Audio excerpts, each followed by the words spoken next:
Assalamualaikum warahmatullahi wabarakatuh. Selamat pagi, salam sejahtera bagi kita semua. Nama saya Ari Ahmad Subari. Di sini saya selaku moderator di seminar Internet of Things, perkenalan IoT dengan Arduino dan ESP8266. Selanjutnya, saya akan memperkenalkan profil dari pembicara, yaitu Pak Arman Yusuf. Selanjutnya, di sini pengetahuan profil peserta itu banyak yang tidak mengetahui tentang ISP 8266 ya.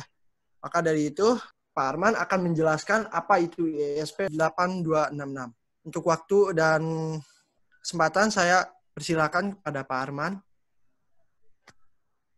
Ya, terima kasih untuk Bung Ari. Jadi Bung Ari adalah salah seorang mahasiswa saya di Universitas Budi Luhur yang mengatur acara ini sekaligus untuk berbagi ilmu kepada teman-teman lain yang tidak lain teman-teman saya juga karena informasi ini disebarkan ke lingkungan sekitar saja. Jadi terima kasih atas kesempatan kita semua untuk bergabung di sini. Ini adalah lokakarya kecil yang akan membahas mengenai Internet of Things.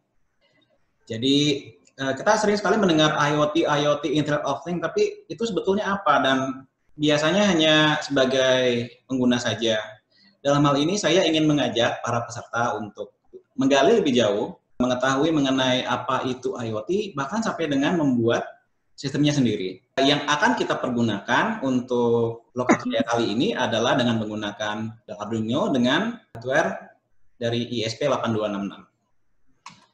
Jadi agenda kita tadi sudah kenalan dengan saya, tapi dari peserta belum ada suara. Saya berharap saya punya interaksi yang khusus dengan Anda yang ikut di sini. Jadi saya tahu bahwa saya nggak lagi nyanyi lagu Nina Bobo, tapi sedang tukar informasi.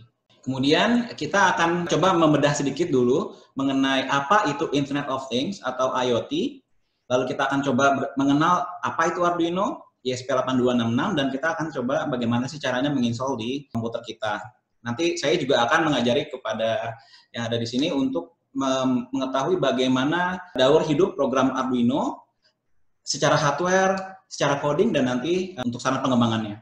Saya sempat ngintip portofolio dari peserta. Saya mendapatkan informasi bahwa hanya sekitar 20% dari peserta yang ada di sini pernah tahu apa itu Arduino atau ESP8266. Jadi karena sebagian besar yang ikut belum mengetahui mengenai dua makhluk ini, jadi nanti saya akan membawakannya secara sederhana, garis dasarnya saja, tapi cukup luas untuk bisa mengimplementasikan sesuatu. Saya mohon bantuannya, biar saya tahu bahwa saya tidak sendiri di sini. Saya butuh 3 orang untuk kasih tahu saya dong, kenapa sih pengen ikutan seminar ini kalau memang belum tahu mengenai Arduino atau ESP8266. Kalau sudah tahu, apa yang ada di pikiran Anda? Boleh saya minta tolong satu orang teman saya? Siapapun itu?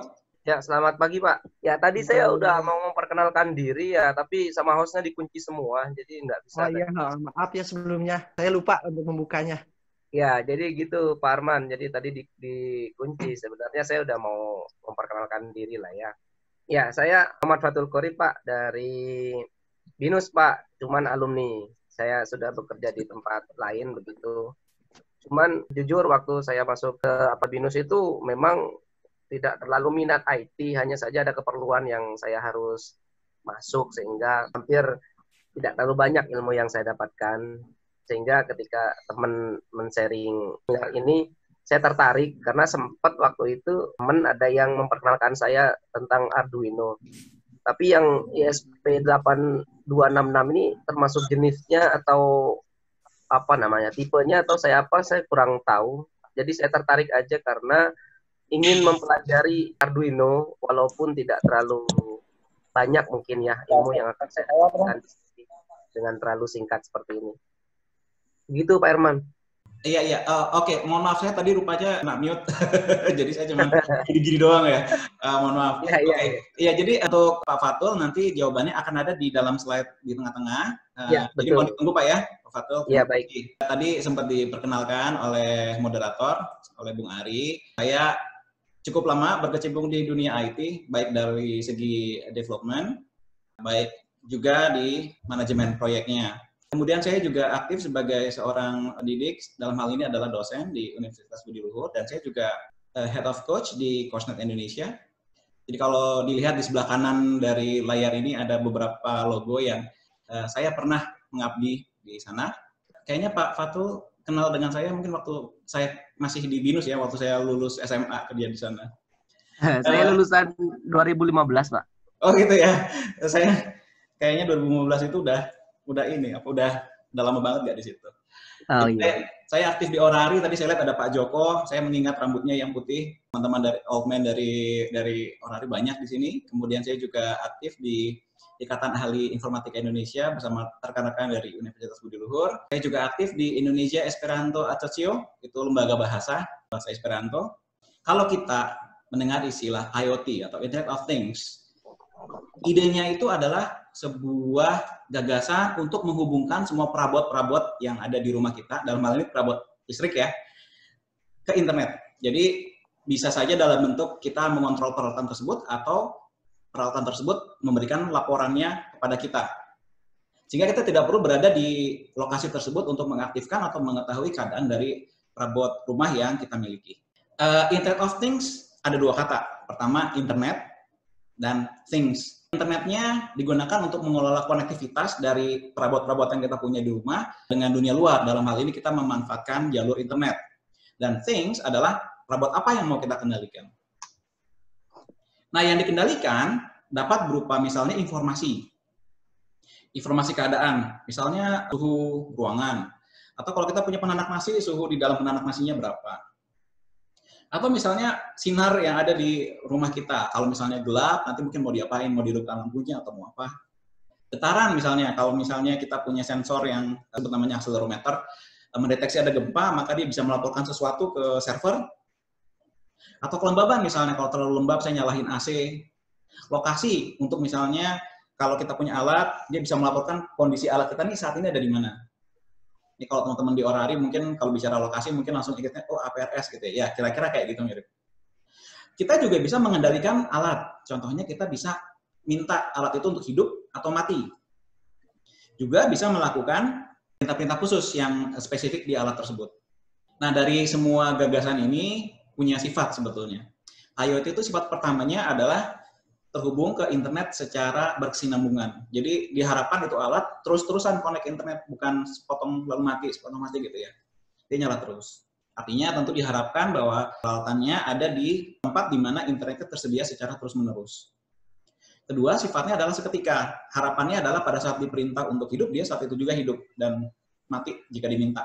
Real time maksudnya. Yang terakhir adalah kendali yang sederhana, sehingga alat itu dapat kita kontrol dengan berbagai cara, apakah misalnya dari browser internet atau dari aplikasi Mudahali gitu ya, kita bisa pilih berbagai cara untuk mengatur alat. Nah, saya ingin memperkenalkan nih alat-alat sederhana ya, berbau-bau elektronika dan nggak ada bungkusnya, jadi nggak terlalu cakep. Tapi alat ini cukup powerful. Kita berkenalan dulu dengan yang namanya Arduino. Jadi ini cipta zaman dulu ya. Arduino ini dipakai untuk mengendalikan microcontroller. Jadi kalau kita lihat di sini ada berbagai peralatan kecil-kecil. Nah, yang namanya microcontroller tuh yang ini nih, yang kotak-kotak kecil ini, yang saya tunjuk di layar. Pembuat chip ini dulu namanya Atmel, tipe yang dipakai namanya Aver dan Atmega. Kita tidak usah terlalu menghafal istilah-istilah tersebut, nggak terlalu penting saat ini. Tapi yang ingin saya tekankan di microcontroller atau pengendali mikro ini adalah pertama, harga hardware-nya itu murah sekali. Kemudian dia hemat listrik, jadi kita katakanlah menggunakan baterai kecil, bisa sambungkan ke alat ini dan dia bisa berjalan dalam waktu yang cukup lama. Kemudian ukurannya juga kecil, jadi kalau kita mau bikin peralatan-peralatan sederhana, kita bisa buat sedemikian rupa, tempatnya kecil, hemat tenaga, sehingga kalau dikirim ke tempat yang jauh, yang susah untuk dikendalikan selanjutnya, tidak terlalu buang-buang biaya dengan masa pakai yang cukup panjang. Kemudian Arduino didesain secara terbuka, artinya aplikasi yang mendesain hardware tersebut yang ada di layar ini ya. Kemudian aplikasi yang dipakai untuk memprogram itu juga tersedia secara gratis, dibuat bersama-sama oleh orang-orang lain. Kalau Anda punya latar belakang IT, bahasanya sangat mirip dengan bahasa C atau Java. Jadi untuk teman-teman yang dari IT mestinya tidak akan kesulitan. Tapi di sini memang nanti saya berharap sedikit kenalan dengan bahasanya agar mengetahui bagaimana cara kita melakukan pemrograman untuk alat ini. Tadi itu adalah Arduino. Kita dalam hal ini, kalau mau pakai alat ini, bisa ya. Tetapi di alat yang saya tampilkan ini, belum ada konektivitas internet dengan menggunakan Wi-Fi. Jadi ini memang ada yang agak besar bentuknya ini ya. Dia itu ada colokan port Ethernet. Jadi kalau saya colok ke kabel LAN gitu ya, dia bisa mendapatkan koneksi internet. Cuma dari segi harga lebih mahal dibanding yang akan diinformasikan berikutnya. Jadi untuk yang teman-teman yang sudah kenal dengan Arduino yang 20% itu, kita akan lompat sedikit, kita akan pindah ke suatu platform yang lebih menarik. Jadi ini adalah sebuah chip kotak gitu ya. Kotak ukurannya kalau kita lihat di dalam datasheet-nya, itu cuman setengah senti dikali setengah senti, jadi kecil sekali ukurannya. Tapi alat ini luar biasa dengan ukurannya kecil itu.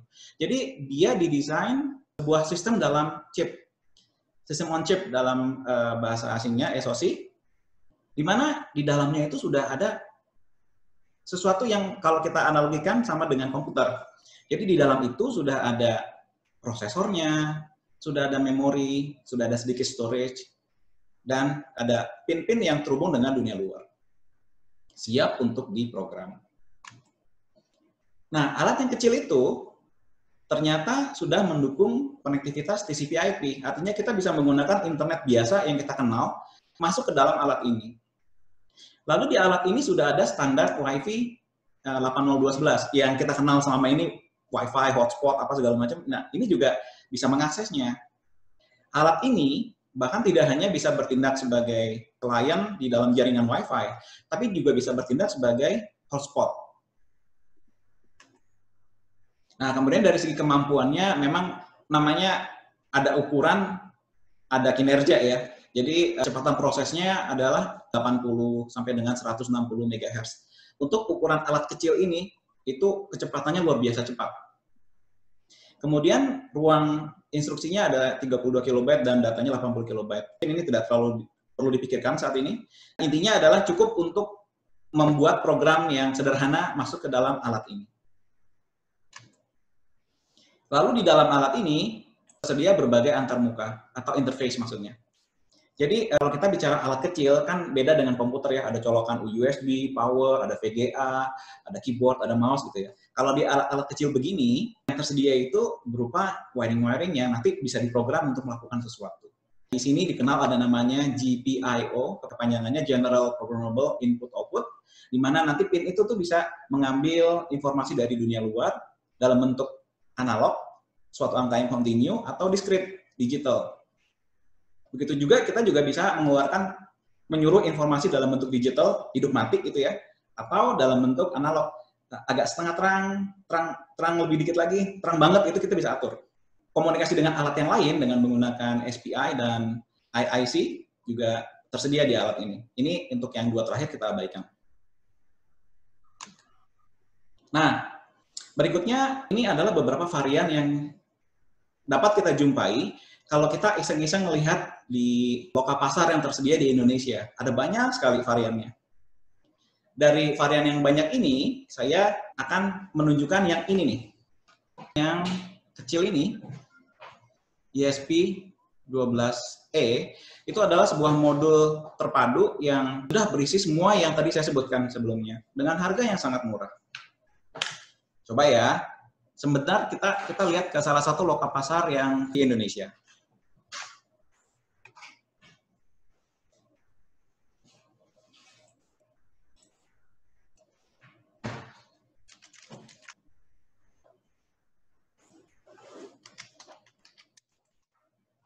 Apa ya harga di sini?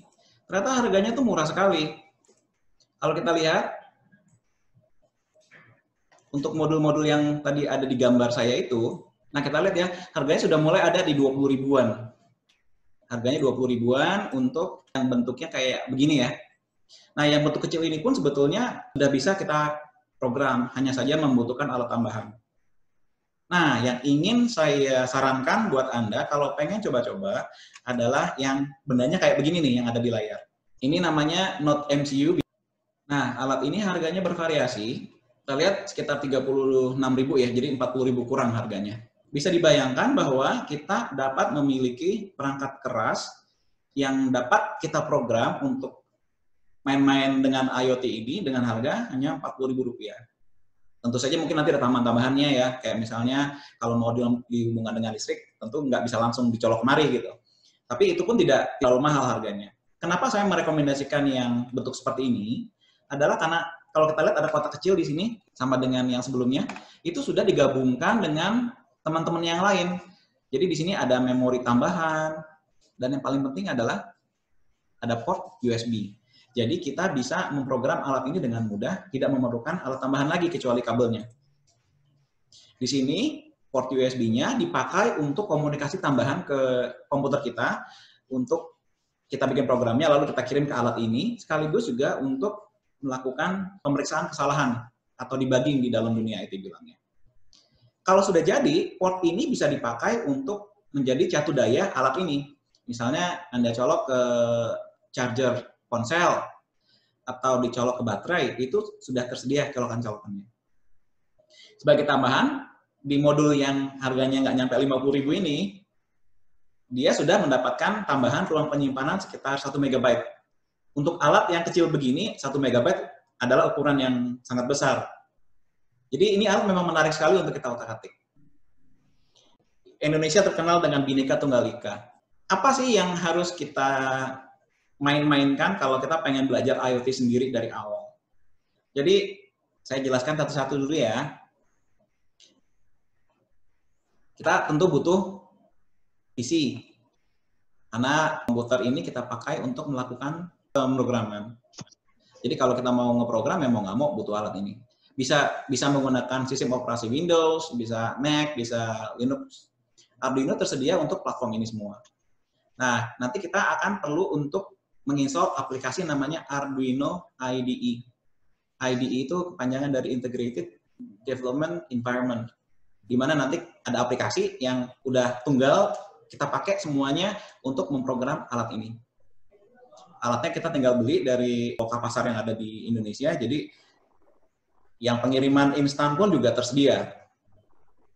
Nah, yang diprogram di alat ini nanti adalah konektivitas ke dunia internet. Nah, cloud ya ini maksudnya. Nah, di cloud itu nanti kita memang perlu ada tambahan, harus numpang script supaya nanti kita bisa menyuruh alat ini nih dari dunia luar. Misalnya kita punya HP, nanti HP ini kita bisa akses suatu halaman web yang nanti ujung-ujungnya bisa memerintahkan si ESP8266 ini untuk katakanlah hidup atau mati. Nah, sebetulnya terjadi browser di ponsel ini terhubung dengan suatu script yang dibuat dengan bahasa PHP. Untuk skripnya kita abaikan dulu karena kita lebih fokusnya ke ESP8266. Nah, dari sini sudah tersedia beberapa pin nanti yang bisa kita pakai untuk kita program. Di sini ada lampu LED. Nanti lampu LED ini sebetulnya terhubung dengan satu pin di sini, di mana pinnya nanti bisa dihubungkan dengan relay, relaynya bisa dihubungkan dengan lampu. Nah, jadi dari yang sendiri-sendiri ini lalu berubah menjadi satu kesatuan, secara singkat dapat digambarkan seperti slide yang berikutnya.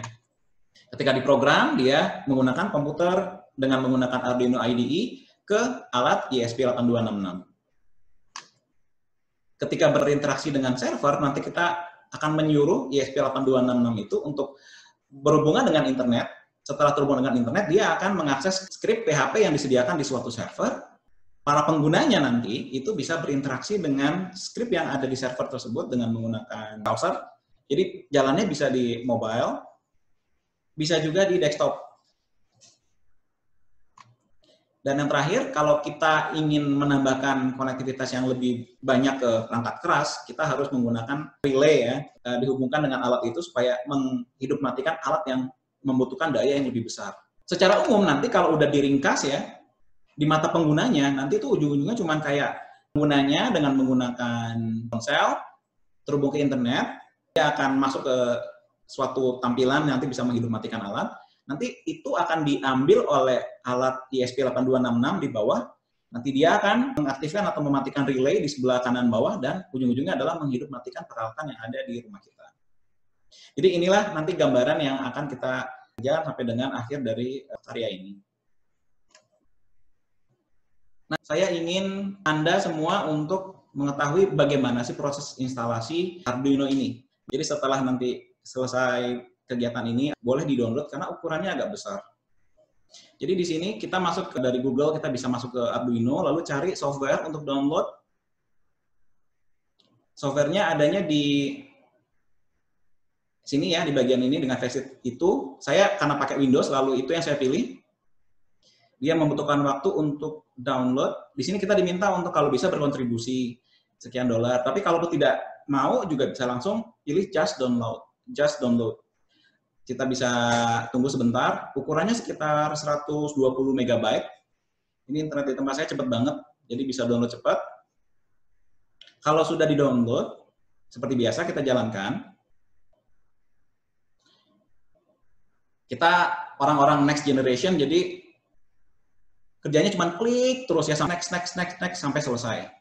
Itulah kenapa kita disebut next generation.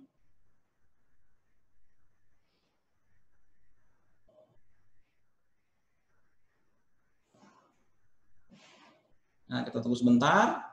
Ini kalau mau lihat detailnya lagi ngapain sih. Nanti dalam proses instalasinya dia akan minta instalasi driver untuk Arduino-nya. Bisa jadi beberapa kali disetujui saja. Dan kalau sudah selesai, kita bisa tutup. Lalu kita bisa panggil Arduino-nya. Jadi ada di Recently Edit, silahkan dibuka, dan nanti kalau sudah berhasil, akan tampil seperti ini. Mungkin di kali pertama akan ada pertanyaan, apakah mau diizinkan akses ke dunia luar. Kita berikan izin, karena nanti kita harus mendownload beberapa paket yang dibutuhkan untuk pemrograman ESP8266. Nah, sampai sini, kita tuh harus menyertakan si ESP8266, karena aslinya dia tidak ada di dalam Arduino. Caranya nanti ada suatu URL yang harus ditambahkan settingannya di sini.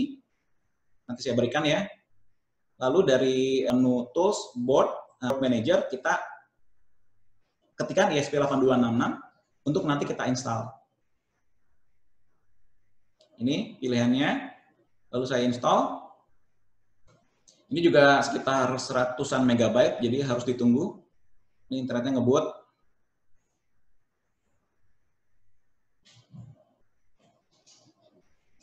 Ditunggu sebentar. Nah, kalau sudah selesai, kita siap untuk melakukan setting. Di sini nanti ada board, ada pilihannya, ada namanya ESP8266, lalu tersedialah berbagai pilihan hardware yang bisa kita manfaatkan untuk proses lokal karya ini selanjutnya. Beberapa taut yang mungkin menarik buat Anda adalah URL ini untuk mengambil Arduino-nya, dan yang ada settingan untuk masuk ke Additional Board Manager. Mungkin sampai sini ada yang mau bertanya terlebih dahulu sebelum kita lanjut? Silakan. Pak Arman, saya mau bertanya. Silakan, kalau bisa diaktifkan videonya. Saya ingin bertanya terkait dengan penggunaan Arduino ini, apakah ada bahasa pemrograman khusus atau bisa pakai bahasa pemrograman yang umum? Oke, untuk bahasa yang dipakai nanti subset dari bahasa C atau bahasa Java. Jadi kalau kita udah biasa dengan bahasa tersebut, mestinya gampang sekali karena ini hanya bagian kecilnya dari itu. Kalau misalnya sudah pernah kenal dengan bahasa-bahasa yang lain, secara logika juga mestinya sederhana. Karena kan pindah ke suatu bahasa pemrograman mestinya hanya masalah sintaks aja. Begitu, Pak Sulis. Ya, terima kasih Pak Arman. Jadi sekarang kita harus mengenal daur hidup program Arduino. Karena gini, kalau kita mau bikin aplikasi di suatu lingkungan, kita harus tahu bagaimana caranya kita memprogram. Dalam hal ini, membuat program untuk IoT itu, karena alatnya sederhana ya, kita juga harus menyadari keterbatasan, sehingga alurnya sangat sederhana.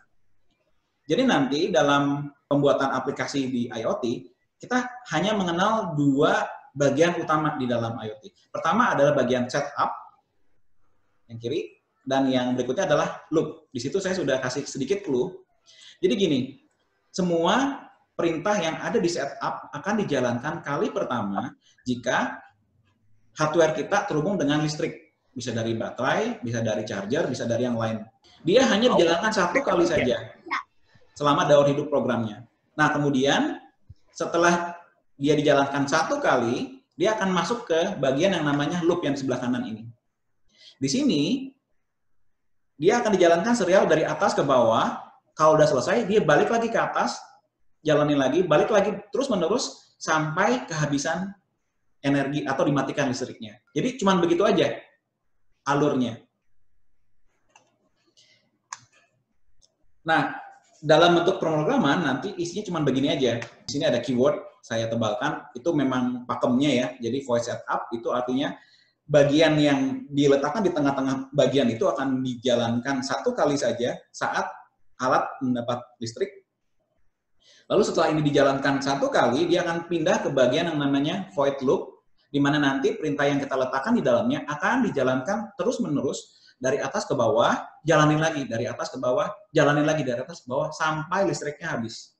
Sebelum kita mulai bikin aplikasinya, kita harus mengenal konsep perangkat keras dalam pemrograman. Karena kalau kita bikin program komputer, orang-orang IT, biasanya kan kita punya layar gede, lalu kita bikin, di sini ada tulisan, di sini ada input, di bawahnya ada tombol, di sini ada gambar gitu ya.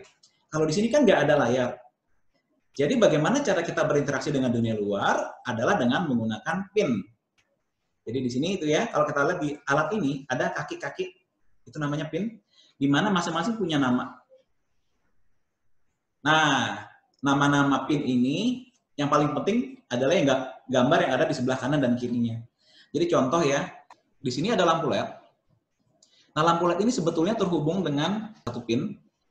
Pin ini dikenal oleh program namanya GPIO nomor 2. Kalau kita mengakses lampu ini, kita bisa mengeluarkan statusnya dari kaki yang kodenya adalah yang ini, D4. Di dalam hardware-nya di sini ada kode ya, D4 nih. Yang ini. Nah, jadi kalau lampunya nyala, maka pin yang di bawahnya ini nih, yang ini, dia akan memiliki tegangan tertentu yang nanti bisa digunakan untuk mengendalikan peralatan yang lain. Nah, jadi caranya kita membuat program adalah dengan mengatur kaki-kaki yang ada di sini. Masing-masing kaki ini memiliki peranan yang berbeda-beda dalam pemrograman. Ada yang dipakai untuk katakanlah mengambil status hidup atau mati alat. Misalnya kalau ada cahaya nanti nilainya akan tinggi, tapi kalau agak redup nilainya rendah. Kalau misalnya gelap sekali nilainya 0 gitu. Atau bisa juga kita nanti menghubungkan dengan berbagai peralatan-peralatan yang berbeda dengan alat-alat yang lebih canggih. Dan lain sebagainya semua ada di sini, tetapi yang ingin saya utarakan dalam Lokakarya kali ini, yang sederhana dulu ya, yang GPIO. GPIO kepanjangan dari General Programmable Input Output. Jadi kakinya itu bisa diprogram. Mau jadi input atau menerima masukan, atau mau jadi output. Dia bisa memberikan status ke dunia luar. Kita bisa pilih, kita bisa atur itu. Nah, berikutnya saya ingin memperkenalkan bagaimana cara memprogram kaki-kaki itu supaya nanti bisa kita atur sesuai keinginan kita. Pertama adalah setup. Ini adalah bagian yang dijalankan satu kali saja pada saat alat ini saya colokkan ke sumber listrik. Kemudian yang bagian kedua, bagian ini kalau di sini ada perintahnya ya, maka dia akan dijalankan terus-menerus sampai listriknya habis.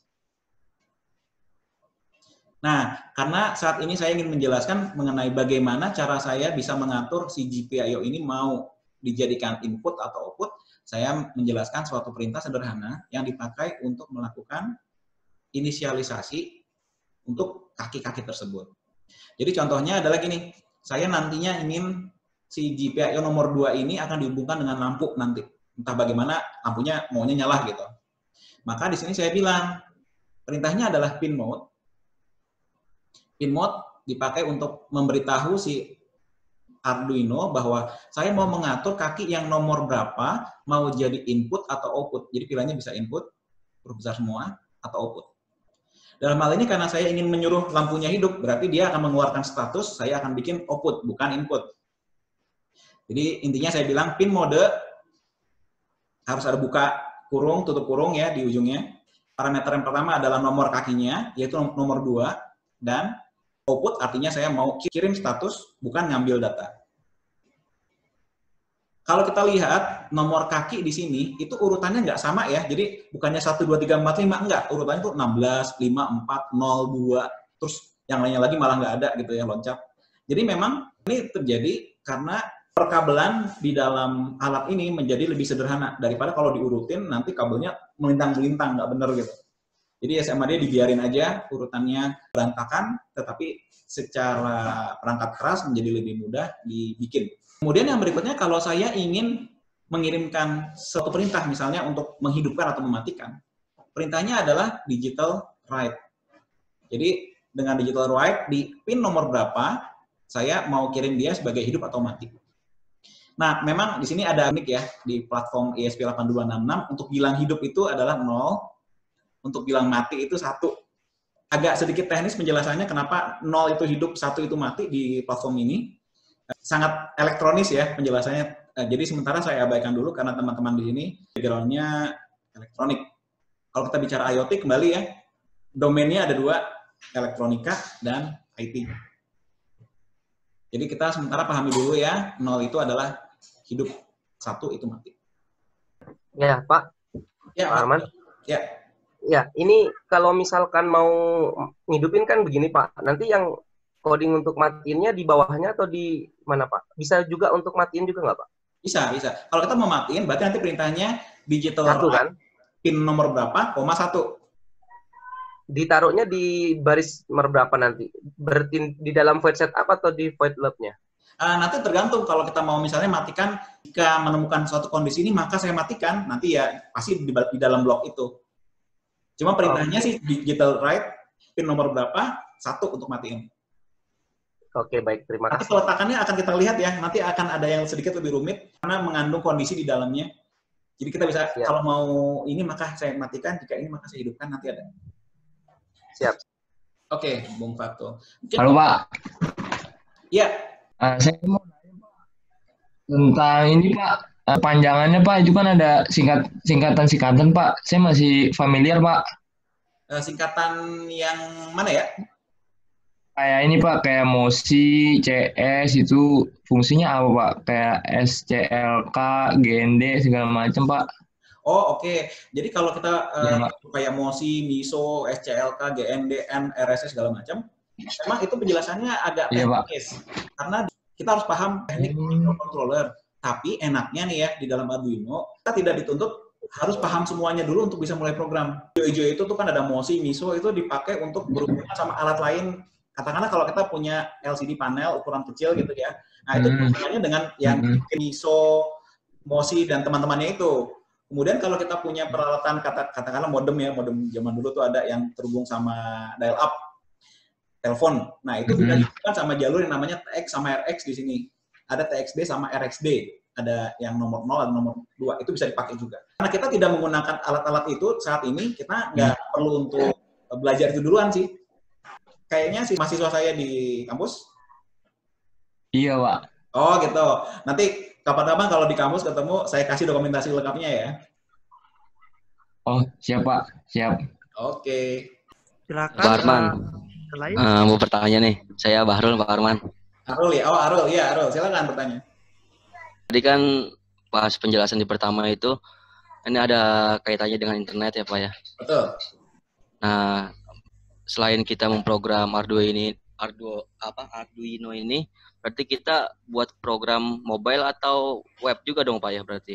Untuk kita interaksi dengan internet itu. Jadi internet memang kita perlukan untuk jadi macomblangnya. Kita sebut maklar lah ya, maklar. Karena internet di Indonesia kebanyakan tidak menyediakan koneksi IP langsung ke alat-alat yang ada di rumah kita. Jadi kalau misalnya Bung Arul pakai HP buat tethering gitu ya, atau menggunakan layanan fiber optik dari penyedia XYZ. Ya. Biasanya tuh nggak dikasih IP yang orang dari luar itu bisa langsung masuk ke komputer yang ada di rumahmu. Biasanya nggak dikasih. Tapi kalau kamu belinya misalnya layanan bisnis, mungkin dapat 1 atau 2. Nah, ini berakibat alat kita jadi nggak bisa dihubungi dari dunia luar kalau kita mau cara langsung. Nah, untuk bisa melakukan itu, maka perlu ada macomblang di tengah-tengah di internet yang dia itu sebetulnya nungguin diubah statusnya oleh suatu katakanlah halaman web atau mobile apps. Kemudian nanti alat IoT kita itu ngebaca status dari sini. Dia baca terus. Kalau ada perubahan, direalisasikan perubahan tersebut. Ya, berarti kita tetap harus buat juga Pak ya, ngacomblangnya itu kan? Ya, kita sebetulnya ada banyak pilihan, tapi di dalam yang awal ini saya memperkenalkan pakai yang sangat sederhana, jadi pakai PHP. Nanti bisa dikembangkan lebih lanjut dengan cara-cara yang lebih canggih, dengan metode-metode yang lebih keren juga. Oke. Kayaknya Bang Arul pernah main dengan PHP? PHP sih pernah. Cuman juga pengen, tadi kan ada gambar mobile juga gitu ya. Berarti apa perlu kita buat aplikasi mobile juga gitu buat kita koneksiin misalnya lampu, kita mematikan atau menghidupkan dari jarak jauh gitu kan menggunakan aplikasi mobile itu gitu kan. Kalau mau bikin aplikasi mobile bisa, karena nanti ujung-ujungnya ya, kalau misalnya di aplikasi mobile itu ada tombol hidup gitu ya tombolnya, Ya. menghidupkan lampu. Sebetulnya tombol itu hanya dia ngehit suatu URL. Betul. Suatu URL kalau itu dipanggil, otomatis nanti dia akan mengubah status di back-end-nya gitu loh. Simpel begitu doang sih. Ya. Kemudian nanti sudah ada satu URL yang kalau kita ambil dia ngasih tahu ini alatnya hidup otomatis untuk penampilan di mukanya. Berarti memang nggak ada kayak semacam dari Arduino-nya ini nggak nyediain kayak web buat koneksi itu Pak ya? Dan aslinya halaman webnya ditaruhnya di Arduino-nya. Tapi itu dengan asumsi bahwa Arduino-nya punya IP public, bisa dari luar masuk ke dalam Arduino-nya langsung. Ya. Yang itu nggak cocok di kondisi internet di Indonesia. Nanti kita lihat-lihat sedikit ya konsepnya ya. Ya Pak. Okay. Lanjut Pak. Makasih ya Pak. Sama-sama. Kita lanjutkan lagi. Nah, tadi kan ada pertanyaan dari salah seorang penanya, dari Bung Fatul ya kalau nggak salah. Kalau gitu saya hidup matinya bagaimana ya? Nah, ini adalah contoh kalau kita punya satu perintah untuk ngeset pin nomor 2, dalam hal ini pin nomor 2 itu terhubung sama LED yang ada di alat ini. Saya minta statusnya saya jadikan output, artinya saya bisa merintahkan LED itu mau saya hidupin atau saya matiin. Di dalam loop-nya, saya akan bilang begini, saya minta pin nomor 2 hidup. Berikutnya saya minta tunggulah 1000 milisecond, artinya 1 detik ya. Tunggulah 1 detik, diem, nggak ada kerjaan apa-apa. Berikutnya adalah buatlah pin nomor 2 mati. Lalu diamlah 1 detik. Karena ini loop, dia balik lagi ke atas. Lalu dia bikin hidup, tunggu sedetik, mati, sedetik, hidup, sedetik, mati, sedetik. Jadinya kayak di sebelah kanan. Jadi lampunya kedap-kedip, kedap-kedip. Sesuai dengan perintah yang kita suruh. Permisi, pengen nanya. Ya, silakan. Misalkan ini dia bakal ngulang terus. Nah, cara menghentikan ulangnya tuh bisa pakai break atau gimana, itu ada nggak? Sebetulnya break itu ada. Jadi katakanlah kalau saya ada satu tombol, saya colok ke salah satu pin di sana, nanti saya mengirimkan suatu perintah di sini, digital read. Jadi nanti dia bisa tahu bahwa ini pinnya tuh ditekan tombolnya apa enggak. Kalau tombolnya ditekan, maka saya berhenti gitu. Ya itu juga bisa. Jadi ini tergantung dari kreasi kita. Hanya saja kalau dalam kasus programnya kayak begini nih, putaran siklus hidupnya tidak akan berhenti sampai dengan listriknya dicabut. Gitu. Oke, ngerti.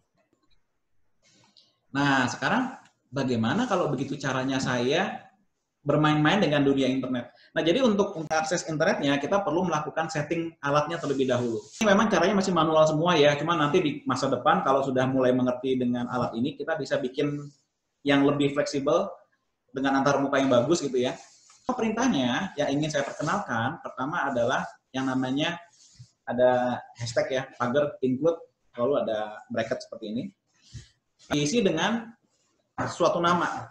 Nah, ini adalah perintah untuk Arduino mencantumkan suatu pustaka yang isinya macam-macam. Nanti bisa di program salah satunya adalah ini untuk mengontrol Wi-Fi. Di mana nanti kalau kita menyertakan baris yang pertama ini yang warna hijau, artinya fungsionalitas Wi-Fi akan diaktifkan di alat kita. Kembali ada 2 struktur blok program ya.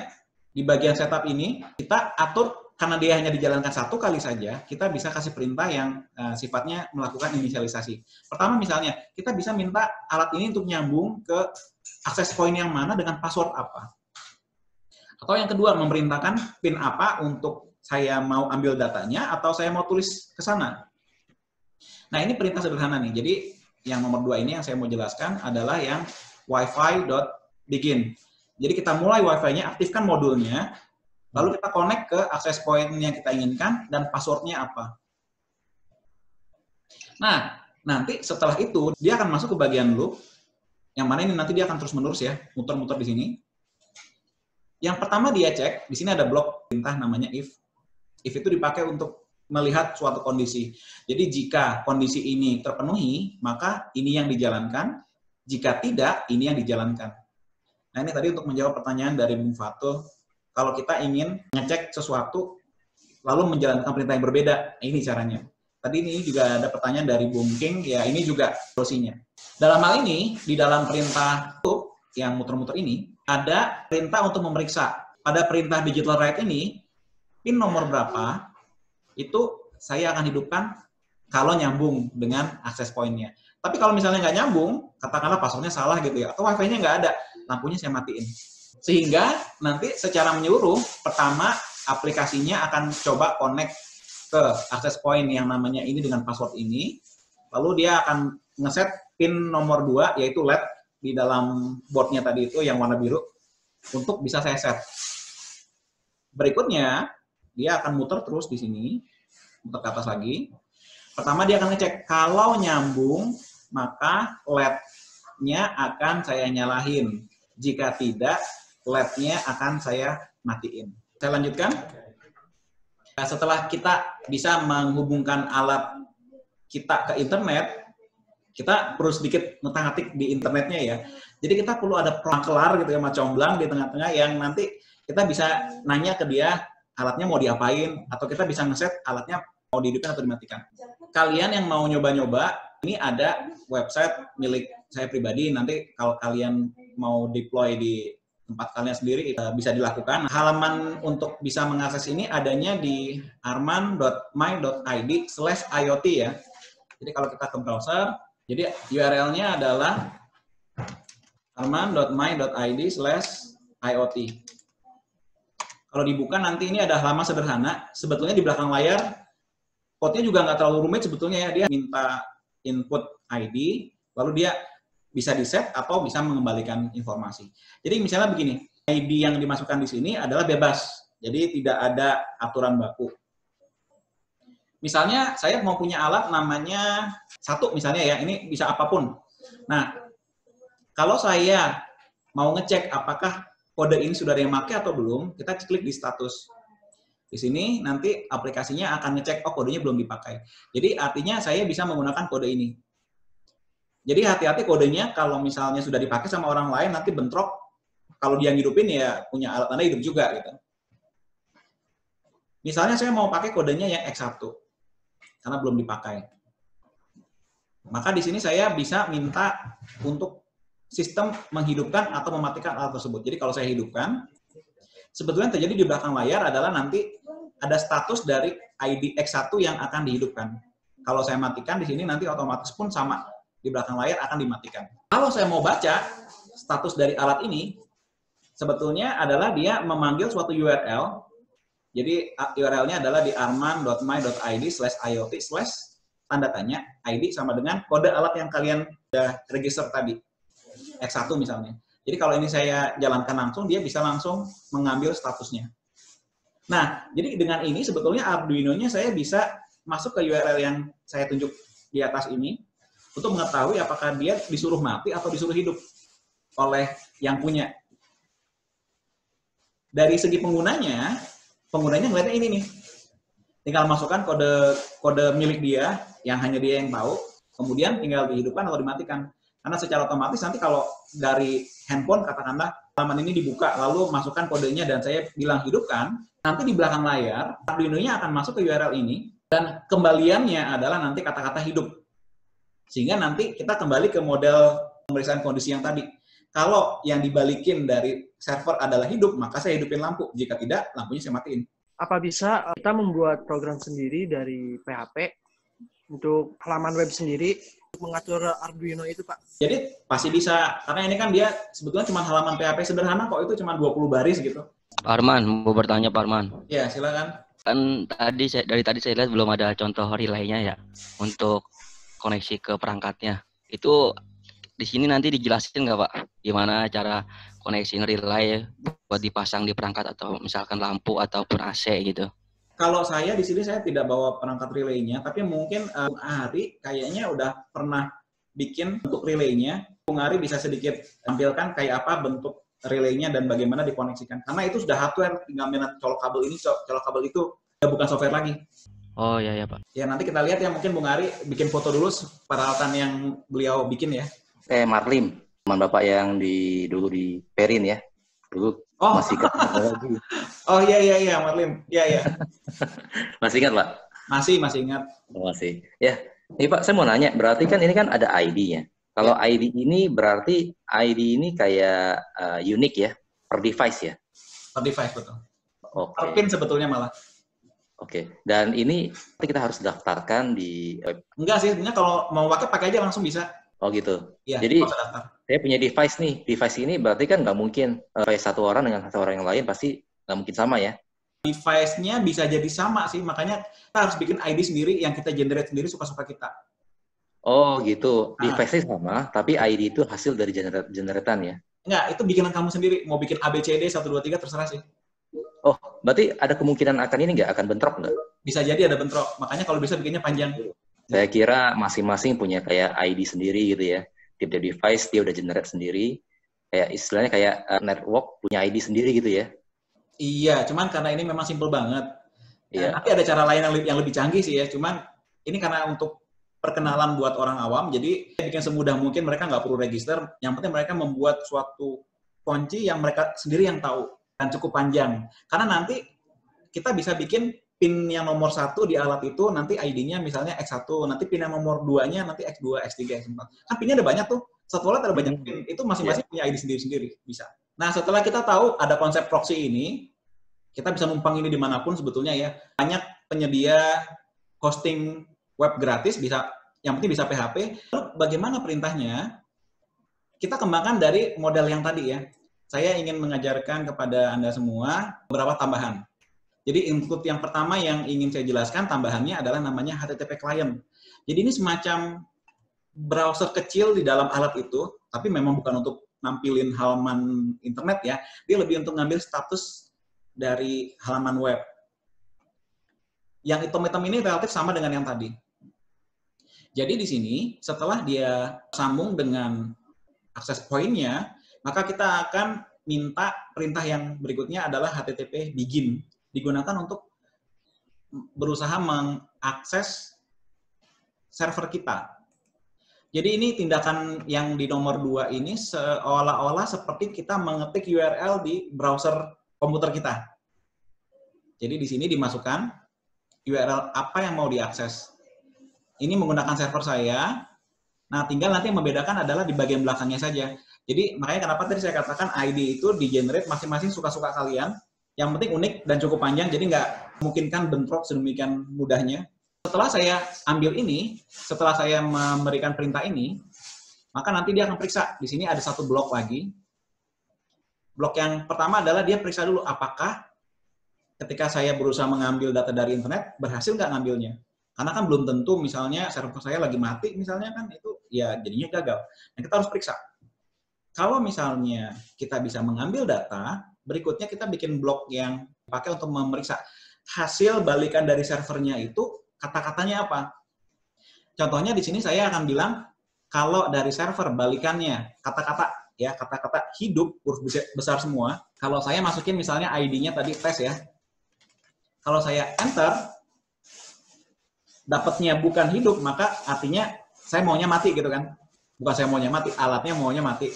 Nah, dari sini kita bisa membuat perintah yang khusus. Jika kita mau menghidupkan, maka apa? Kalau kita mau mematikan, maka apa?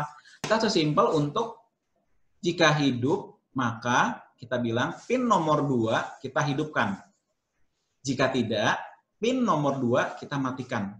Bagian dari yang ini.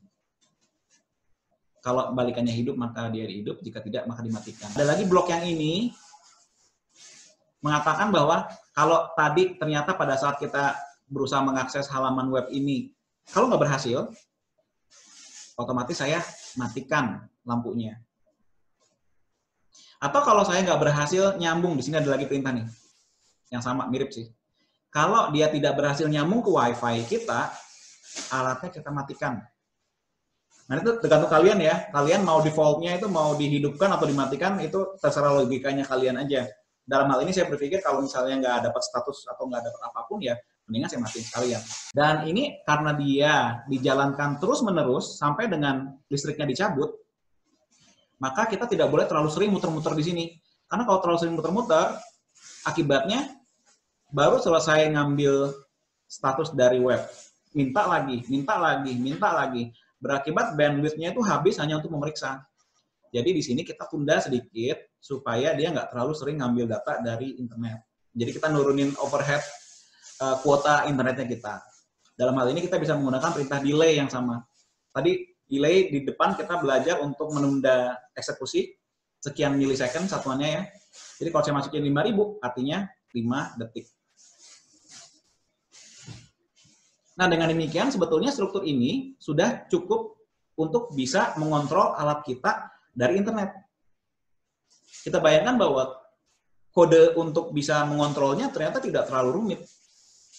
Tinggal dari sini kita mau bawa alat yang kita bikin ini mau jadi apa atau sehebat apa. Ini sih yang ingin saya sampaikan sebelum nanti saya coba tunjukin alatnya secara langsung. Nah, ini saran pengembangan saya. Tadi kan kita lihat bahwa di dalam code kita sistemnya itu adalah dia ngambil setiap 5 detik dari internet, baca status untuk menampilkan apakah dia mau menghidupkan atau mau mematikan. Nah, itu kan sebetulnya agak boros sebetulnya ya secara teknis orang-orang IT melihatnya, loh ini kok boros amat, bukan begini cara yang paling bagus. Memang betul, itu bukan cara yang paling bagus untuk ngambil status, nggak bisa real time, karena kita mungkin dapat statusnya 5 detik kemudian setelah disuruh. Hanya saja dalam kasus sederhana, mungkin jeda 5 detik, 10 detik, mungkin nggak terlalu bermasalah untuk sekedar menghidupkan atau mematikan lampu. Nanti mungkin kalau kalian berpikir, wah kayaknya enaknya kalau bisa real time lebih oke nih. Nah kita bisa menggunakan layanan lain, misalnya bukan pakai HTTP, tapi kita menggunakan misalnya MQTT. Itu lebih canggih lagi, lebih sederhana, tapi tentu harus ada landasan dasar supaya bisa masuk ke sana. Kemudian yang berikutnya kan kita cuma mengendalikan satu pin tadi ya.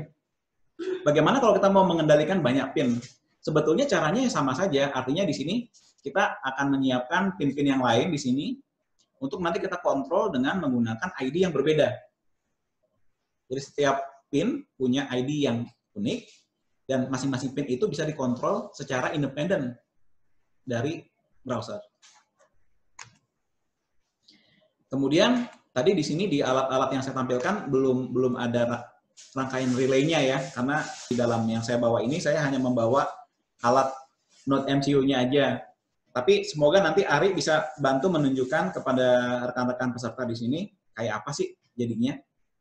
Dan mungkin nanti kalian juga punya ide-ide lain yang lebih menarik, silakan diutarakan di forum ini sebelum ditutup. Kalau ini kan kayak yang namanya IoT ini kan berarti kan kita kayak mengendalikan satu alat dari manapun ya, lewat internet ya. Iya, betul.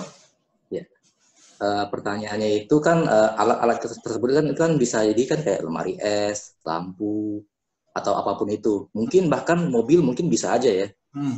Nah, pertanyaannya itu kan tiap-tiap device itu sendiri kan, misalnya tiap-tiap alat yang kita atur, kita kontrol itu kan masing-masing kan punya watt yang berbeda-beda ya. Istilahnya tuh, bingung sih. Artinya itu kalau lemari es, wattnya kan sekitar 100 sampai sekian gitu ya. Lampu paling berapa watt, di bawah 20 watt misalnya. Atau mobil mungkin, maksudku itu, si alat ini sendiri, ini ditanam di bagian mananya? Kalau kita menggunakan Arduino saja, yang bawaan ini dengan Node MCU, dia tuh cuma nyediain pin, satu pin keluar. Satu pin ini nanti bisa dihubungkan dengan alat lain yang mau kita kontrol. Nah, pin ini nanti kita hubungkan dengan kabel ke alat namanya relay. Nanti relay ini dia akan menghidup matikan jalur listrik. Tinggal nanti jalur listrik itu akan dipakai untuk menghubungkan apa? Dengan kulkas kah, dengan penanda nasi kah, dengan lampu, dengan kipas angin, AC, dan selanjutnya. Dan itu hanya sebatas untuk ukuran hidup mati aja ya? Kalau misalnya kayak, apakah ada bisa melakukan action tertentu lagi gitu misalnya? Hidupkan, misalkan kipas angin, AC, naikin suhunya ke berapa. Itu berarti akan membutuhkan alat yang lebih banyak ya? Atau dengan satu alat saja cukup untuk melakukan kontrol seperti itu? nggak hanya hidup dan mati gitu. Oke, itu berarti kita harus mengendalikan alat dengan fungsi yang lebih kompleks. Juga bisa mengerjakan pekerjaan khusus untuk alat tertentu. Nah, tadi pertanyaannya relevan dengan ini. Kalau kita punya AC, dengan relay kita cuma bisa hidup atau mati. Iya. Setelah hidup mau diapain gitu. Nah, Iya. AC kan menggunakan remote control. Dalam hal ini dia ada sensor inframerahnya. Alat ini itu juga ada modul untuk mengirimkan sinyal inframerah. Cuma untuk bisa mengontrol AC-nya, kita harus tahu bahasa yang dipakai untuk mengontrol AC tersebut. Setiap merek, setiap tipe itu beda-beda.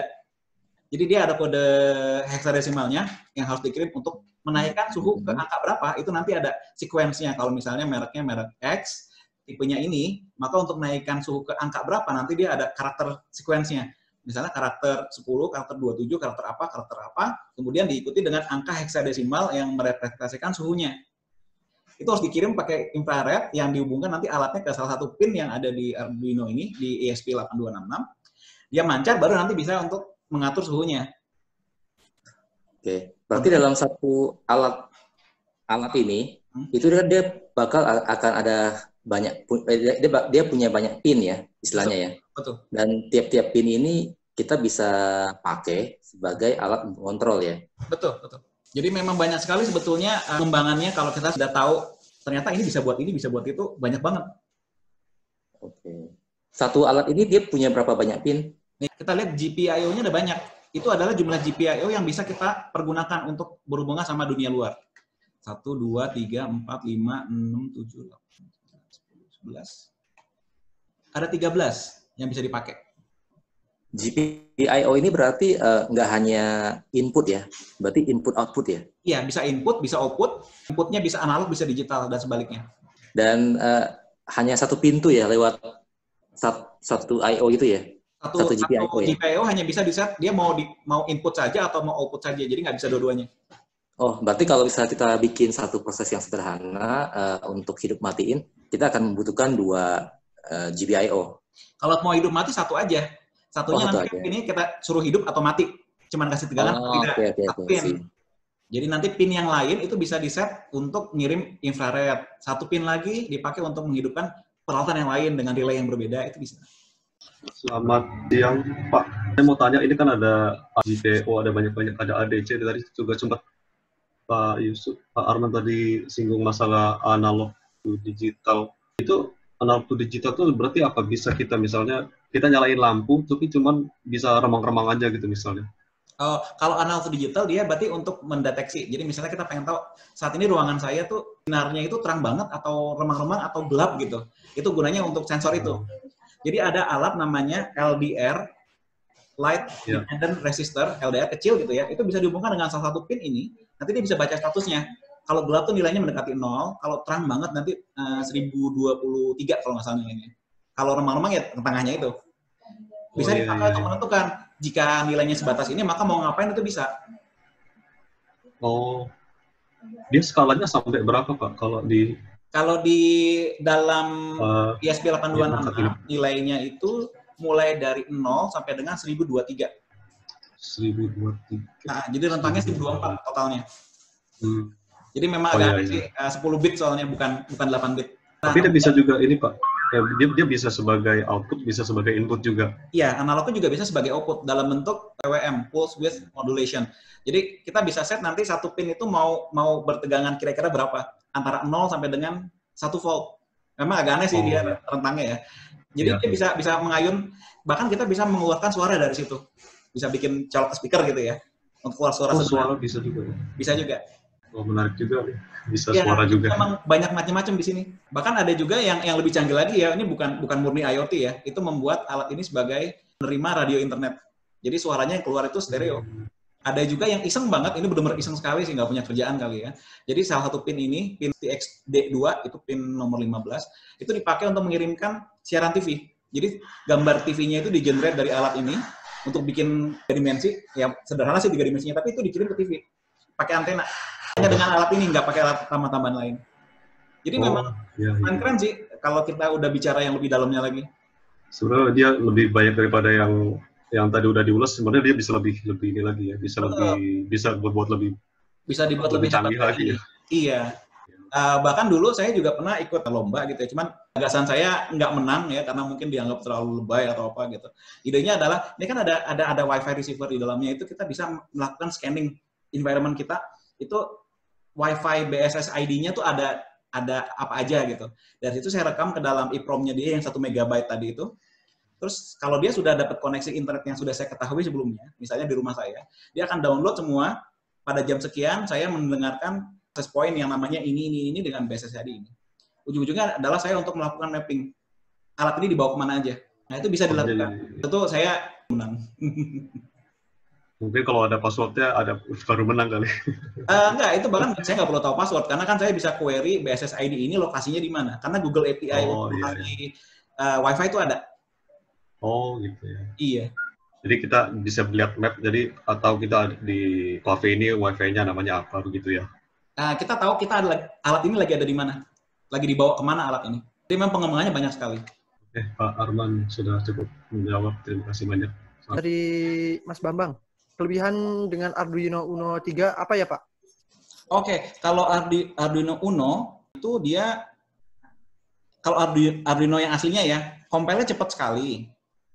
Selain cepat, dia juga native, jadi portnya lebih kecil.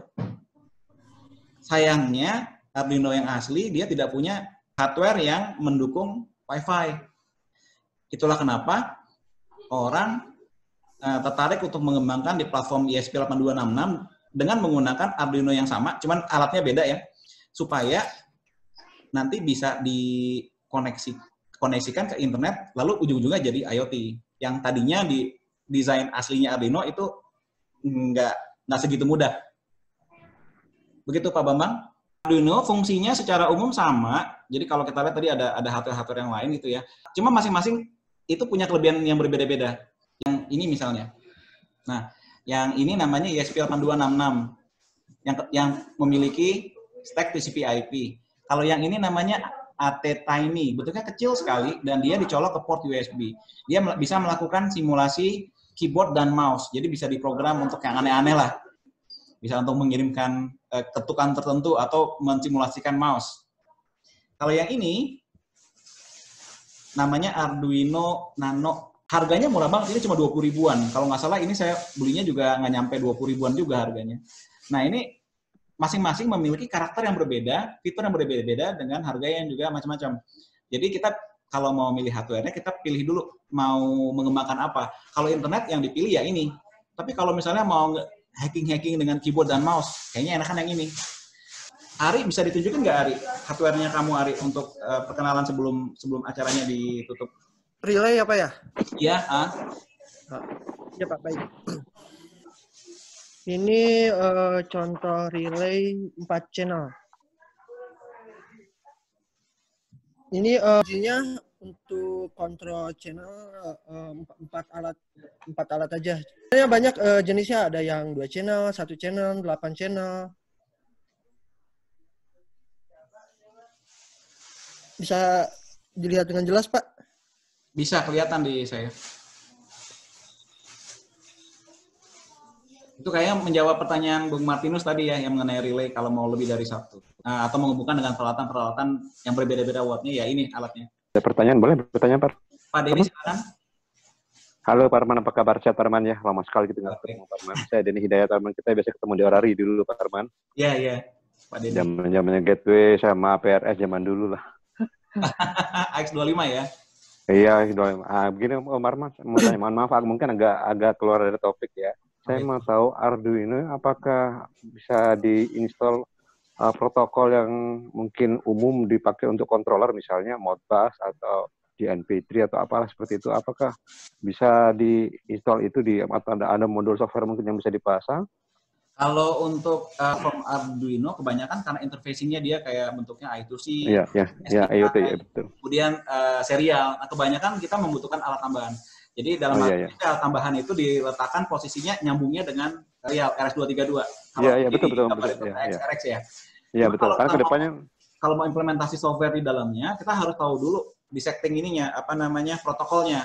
Kayak misalnya kalau tadi Bapak misalnya bilang AX25 mau disambungkan ke ESP8266. Maka kita kan harus tahu dulu protokolnya dan framingnya segala macam, benar-benar. Ya. Nah, itu sebetulnya saya tahu memang ada beberapa yang sudah membuatkan modul tambahan, dia taruhnya di Arduino-nya untuk konversi dari protokol apa ke nanti ujung-ujungnya jadi serial.